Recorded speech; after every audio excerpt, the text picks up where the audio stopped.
Donald Trump came riding on his white horse into the Oval Office, and he declared the decline of the United States, of the U.S., is over now, that his administration is going to reverse the tide. Professor Wolff, you have one of the, I think, strongest takes and analyses on the decline of the U.S. empire. Trump says he's going to reverse it. Could you explain what exactly is happening to the U.S. empire, and does Trump have any chance of reversing this at all? Mr. Trump doesn't express anything that would give me the sense that he has even the faintest clue about what the decline of the United States involves and what it represents. Because if he did, he wouldn't have, not even Donald Trump would have the audacity to suggest he can hold it back. That's a little bit like imagining that scary runaway train can be controlled if you just say stop. Or it's right up there with the way to deal with the problem of drugs is to just say no. It doesn't tell you anything about the problem, but it tells you that there's something wrong with a person who says such things because they're so out of touch. So Mr. Trump, sure, he blames Mr. Biden and by extension, Mr. Obama or Clinton or Bush, whoever went before him made a whole host of terrible mistakes, which he's going to fix. All of them were deficient in putting America first, but this one is going to do it. You know, it's a kind of cheap theater that tells you about the person putting it on and not about the reality. So let me get to answer your question. What is the decline of the United States and why what Mr. Trump is talking about is not that and why what he's proposing is no solution to that. The decline has to do with something you might even call natural. And by that I mean every empire that the world has known, from ancient Greece, Rome, right on to the modern one, and indeed the one that gave birth to the United States, namely the British Empire, of which the United States was once a minor colony. Never as important to Britain as India was, never as important to Britain as much of Africa, particularly in the north, was, but an important part that it fought a war to keep, the Revolutionary War of the 18th century. Okay, the United States inherited the empire from the British. By the end of the 19th century, and certainly by the time of World War I in the 20th century, Britain's empire was in decline and the American empire was rising to replace it. And the rise of the American empire went across the entirety of the 20th century.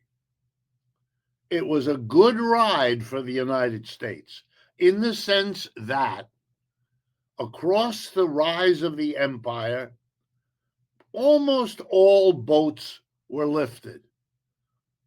White Americans, at least, enjoyed rising incomes, rising job opportunities, better housing, public schools in the middle, and so on. The 20th century was a remarkable good time for the United States because we lived in a rising empire. By the time of the 21st century, now, the last 20 years, what we should have known was coming arrived. Every empire that went up went down eventually. Every one, no exceptions. The betting person would have understood in 1940 or 60 or 80 that it wasn't a question of whether the empire and the economy would decline, but When? And when just came about 15 years ago, the way I count it, but give or take, it's never something that happens at a moment. And here are some of the signs, if you like. You might have missed one or the other, but when you add up all of those I'm about to give you, it's unmistakable. The war in Vietnam was a war between the United States and the Communist Party, initially of North Vietnam. The Communist Party of North Vietnam won the war, and the United States lost the war. That's the reality. The government of unified Vietnam, North and South, since that time, since 1975, the government has been the Communist Party. Our enemy won, we left and lost. A little while later, we fought a war in Afghanistan against something called the Taliban. We lost, they won. You know who governs Afghanistan now? Is the Taliban. We lost in Iraq. We wanted to do away with none of that worked. Yes, Saddam Hussein is gone, but the Shia and Shiite militias and all, that's who governs Iraq now. And we're in the process of losing the war in Ukraine. These are not just isolated events. These are one after the other. Moreover, we are losing, in the case of Vietnam, in the case of Afghanistan, in the case of Iraq, against countries, our adversary, that are among the poorest on this planet. Here we are, the rich powerhouse. We can't win those wars. Now that ought to be a kind of moment of, whoa, what's going on here? But the signs are even bigger and easier to list. In economics, we have a measure for how strong, how important the footprint of an economy is in the world, of any country. We add up the total amount of goods and services produced in a country in a calendar year. It's called the GDP, Gross Domestic Product. And we keep records. We know what it is for Russia. We know what it is for the United States. We know what it is for Nigeria, and so on. Okay, the GDP of the United States and its major allies, add them all up. The major allies are called the G7. That's 6 other countries beside the United States that are lumped together as a solid alliance.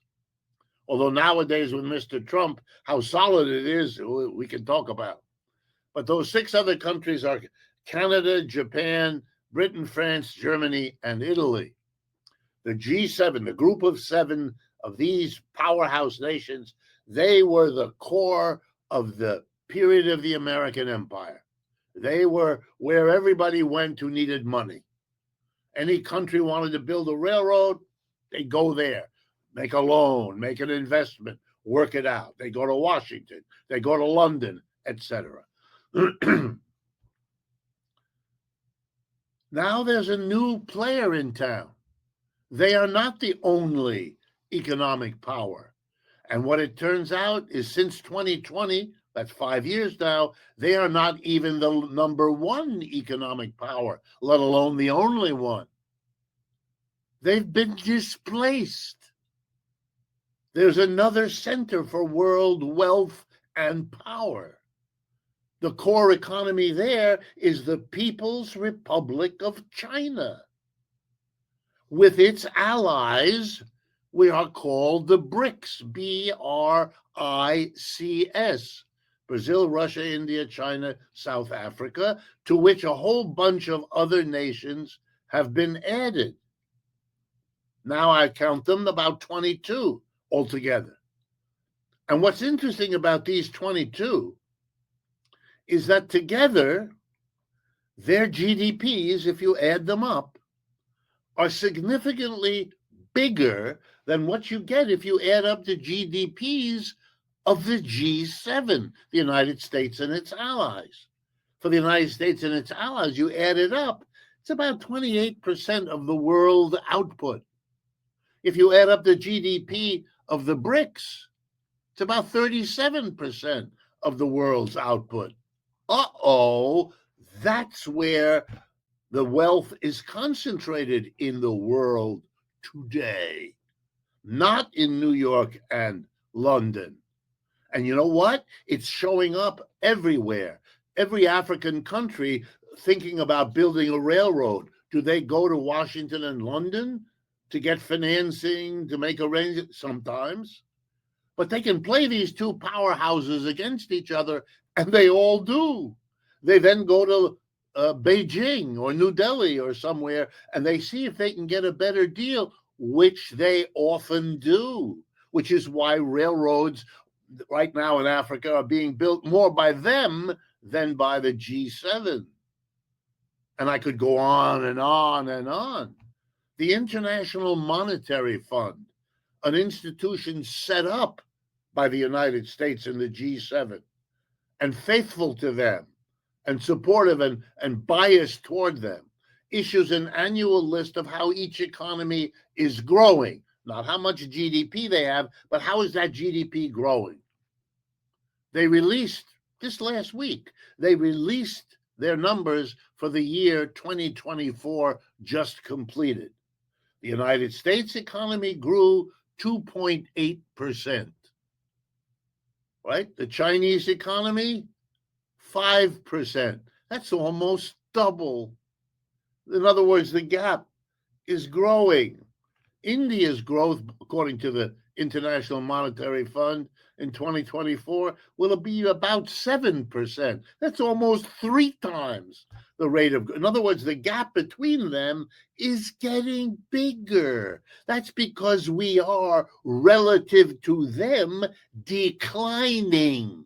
It's really kind of straightforward. It has to be understood just how powerful it is. Just because of time, one example.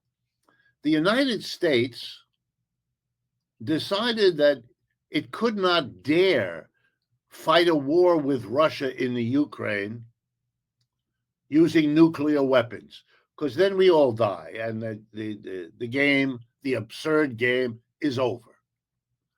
So what could they do? Conventional weapons. It became quite clear really early on that that wasn't going to work either. The Russians have a lot of them. And some of those that the Russians have are better than what the West has. Painful to learn, another sign of decline. So what did they do? They decided to hit Russia with sanctions. We wouldn't buy their oil and gas, upon which the Russian economy is quite dependent. The Europeans were lined up. We will not allow your gas and oil to come.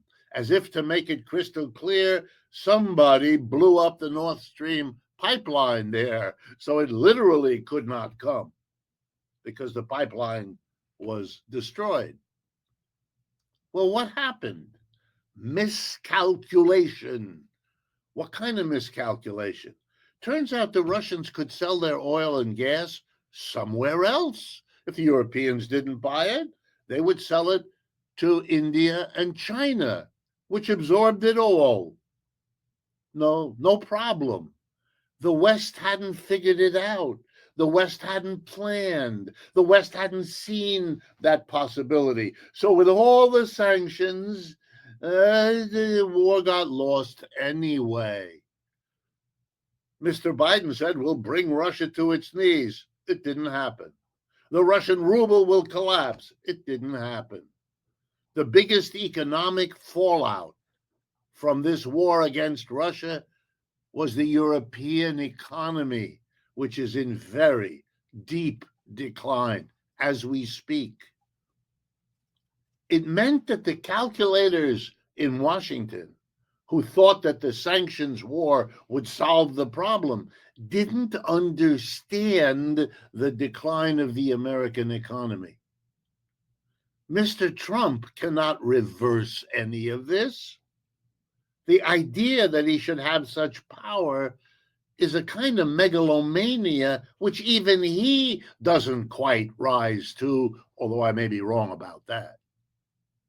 He can't. The best he can do would be to be honest with the American people. Honest in a way that Mr. Biden never was, that none of the predecessors were in this century. To go to the American people and say, look, we're on the downside of being an empire, and that's not fun. But let's think about how we can do best as a society, as a community, managing this, and that'll be better off than if we allow what's going on now to continue. And what's going on now is also typical empire decline. When it happens, the rich and the powerful are in a position to hold on to what they've accumulated. It's the rest of us, the middle and the lower classes, upon whom the costs of decline are offloaded. And that's what's happening in America. Let me give you the most glaring example. We have a minimum wage, a federal minimum wage, designed to protect the poorest of the poor. And the federal minimum wage in this country is $7.25 an hour. And believe me, if that's what you're paid, you're a poor person. But that's what we have. The last time it was raised by the people who run this country, the U.S. Congress, was in the year 2009, which means in the last 16 years, and in every one of those 16 years, prices rose in America, which meant that the $7.25 per hour that those poor millions got could afford fewer goods each year. We have, as a nation, savaged the people at the bottom. What kind of country does that? Try. I live in New York City. Try to live in New York City on $7.25 an hour. There'll be so much money at the end of so much month at the end of the money that you'll be standing around supplementing your income with a cap in your hand and hoping against hope that you don't freeze to death. This is an extra. What is going on? Mr. Trump is apparently going to cut social programs. Okay, that's what is really accommodating the decline that he pretends isn't there, and which he is going to reverse by saying as often as possible, America first, or by such profound acts as changing the name from the Gulf of Mexico to the Gulf of America. I mean, it is childish what's going on here. A childish inability to face the problem, coupled with theatrics instead of a serious program. I want to remind everyone, we just had a presidential election in which neither candidate on either side said a word about we are facing a declining empire. Not a word. This is a country that is engaged in what psychologists call denial. You know what they mean by that? It's when a love relationship that's important to you goes south, it goes on the rocks, it falls apart, as those things sometimes do. And then there's that weird moment when one of your friends finally lets you know that that's the thing, and you feel bad, not only because the relationship is broken, but that you were the last one to kind of figure it out because you denied it. There were lots of signs of what he or she said or did or didn't say or didn't do, but you missed them all because you wanted to hold on. It's understandable. I understand that. I'm an American, born and lived and worked here all my life, and I'm surrounded by fellow Americans, but I'm afraid I'm the one that has to say to them, look, here's the problem. Mr. Trump's bloviating bluster, that's not an act. That doesn't even admit the problem is there, let alone have a solution. You're going to grab the Panama Canal? You know what that's like? Being given a diagnosis of cancer and saying, right, I know what to do. I'm going right across the street to the drugstore and get another package of Band-Aids. Oh, you need help because you're not dealing with what you just were told.